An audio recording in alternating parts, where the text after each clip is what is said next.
আমার ছেলেকে 5 মাসে রেখে চলে গেছে অন্য জায়গায় পরকিয়া করে। প্রিয় দর্শক, আসসালামু আলাইকুম। দেশ এবং প্রবাস থেকে আজকের ভিডিওটা যারা দেখতেছেন আপনাদেরকে বিনীতভাবে রিকোয়েস্ট করব, ভাইরাল ওমর টিভি ফেসবুক পেজটা ফলো করবেন, ভাইরাল ওমর টিভি ইউটিউব চ্যানেলটা সাবস্ক্রাইব করবেন। কারণ আপনাদের ভালোবাসায় আমার চ্যানেলে এতগুলা সাবস্ক্রাইবার হয়েছে। তো ওই বোনটা চলে আসছে ঢাকা থেকে গাজীপুরে আসছে। আসার কারণটা কি জানেন? এই যে স্ক্রিনে বাচ্চাটাকে দেখতেছেন, এই বাচ্চার চিকিৎসার খরচ উনি বহন করতে পারতেছে না। উনার রিলেশন করে এক প্রবাসীর সাথে বিয়ে হওয়ার পরে এই প্রবাসীটা যখন এই বাচ্চা জন্মের পর থেকে এই প্রবাসীটা এই বাচ্চার কোনো খবর নিতেছে না, বাচ্চার কোনো পরিচয় দিতে চাইতেছে না। অলরেডি এই বোনটা জীবনের সাথে যুদ্ধ করে এই বাচ্চাটাকে নিয়ে চলতেছে। তো এখন এই বাচ্চাটার চিকিৎসার জন্য অনেক টাকার প্রয়োজন। স্ক্রিনে এদের বিকাশ নাম্বারটা দেওয়া আছে, ওদের পুরো ঘটনাটা আপনারা শুনবেন। কে কোথায় থেকে ভিডিওটা দেখতেছেন ছোট্ট করে একটা কমেন্ট করবেন। যদি আপনাদের ঘটনাটা শুনে ভালো লাগে, আপনাদের নিজের কাছের মানুষ মনে করে যদি আর্থিকভাবে সাহায্য নাও করতে পারেন, ভিডিওটা শেয়ার করে দিবেন। হয়তোবা আপনাদের একটা শেয়ারের কারণে কোনো প্রভাবশালী ব্যক্তি এই বাচ্চার চিকিৎসার খরচটা বহন করবে। আসসালামু আলাইকুম আপু। ওয়ালাইকুম আসসালাম। আপনার নামটা কি? আমার নাম মোসাম্মদ লিয়া আক্তার। আপনার দেশের বাড়ি কোথায়? পাবনাতে। তো আমার কাছে আসার কারণটা কি? আমার ছেলের মাথার বেন্টে ইনফেকশন। আমি 11 তারিখ, রমজান মাসের 11 তারিখ থেকে ওকে চিকিৎসা দিই। হঠাৎ করে আমার ছেলের জ্বর আসে। জ্বর আসার পরে ঘাটটা বাঁকা হয়ে যায়। বাঁকা হয়ে যাওয়ার কারণে ও মরার অবস্থা হয়ে যায়।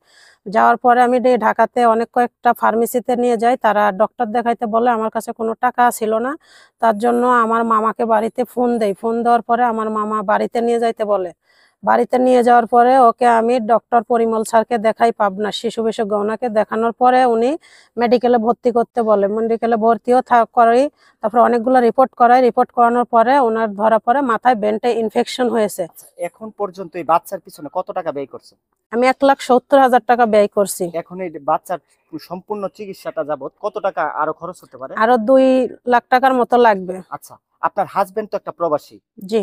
ওনার সাথে কিভাবে পরিচয়টা হয় আপনার? ওনার সাথে আমার রং নাম্বারে পরিচয় হয়। কতদিন সংসার জীবন ছিল? আমার সংসার জীবন ছিল প্রায় 5 থেকে 6 বছর। 6 বছর। এই একটা বাচ্চাই ছিল? জি, আমার এই এখন একটা। আপনার হাজবেন্ডের সাথে কি কোনো সম্পর্ক নাই? না, আমার হাজবেন্ড আমার ছেলেকে 5 মাসে রেখে চলে গেছে অন্য জায়গায় পরকিয়া করে। এখন পর্যন্ত আর কোনো খোঁজ খবর নেয়নি। মানে এখানে কারণ একটা বেঁচে ছিল, আপনার কোনো সমস্যা ছিল নাকি আপনার হাজবেন্ডের এই সমস্যা ছিল? না, আমার কোনো সমস্যা ছিল না। আমার হাজবেন্ড আরেক জায়গায় আরেক মেয়ের সাথে কথা বলতো। কথা বলে সেই মেয়ে তাকে বিদেশ পাঠাইতে চাইছে। পরে সে ওই জায়গাতে চলে গেছে। এখন আপনার বাচ্চার খবর নিতেছে না, ইনফ্যাক্ট আপনার খবরও নিতেছে না? না, আমাদের খবর নেয় না। আমার ছেলের বয়স এখন বর্তমান 6 চলে। আপনি কি কাজ করেন? আমি আগে একটা কোম্পানিতে পিয়ন হিসাবে কাজ করতাম। এখন বর্তমানে আমার কোনো চাকরি বাকরি নেই। এখন এই বাচ্চার চিকিৎসার যে খরচটা এটা আর বহন করতে পারতেছেন না? জি না। আপনার কোনো বিকাশ নাম্বার আছে? হ্যাঁ, আমার বিকাশ নাম্বার আছে। মুখে বলতে পারবেন? জি, পারবো। বলেন। 01717842726।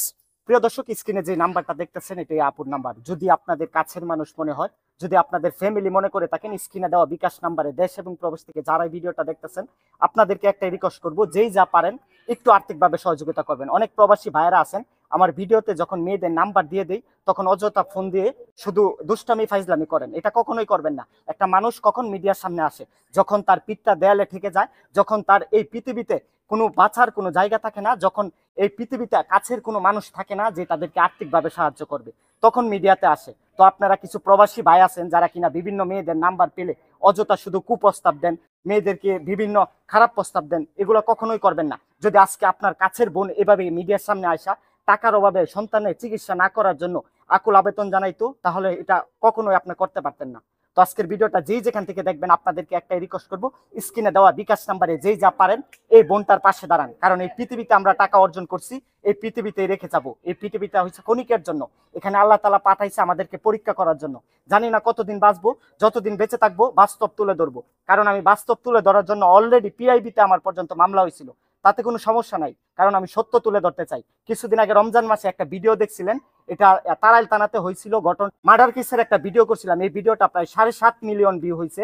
এই ভিডিওটা করার পরে ওই এলাকার চেয়ারম্যান মেম্বার পর্যন্ত আমাকে ডেট দিছে ভিডিওটা ডিলিট করে দেওয়ার জন্য, কিন্তু আমি ডিলিট করি নাই। কারণ আমি বাস্তবের মুখোমুখি হতে চাই, আমি বাস্তব তুলে ধরতে চাই। তো দেশ এবং প্রবাস থেকে যারা এই ভিডিওটা দেখবেন, ভিডিওটা শেয়ার করে দিবেন। যদি আপনাদের কাছের মানুষ মনে হয়, স্ক্রিনে দেওয়া বিকাশ নাম্বারে যেই যা পারেন আর্থিকভাবে সহযোগিতা করবেন। ভালো থাকবেন, সুস্থ থাকবেন। আল্লাহ হাফেজ।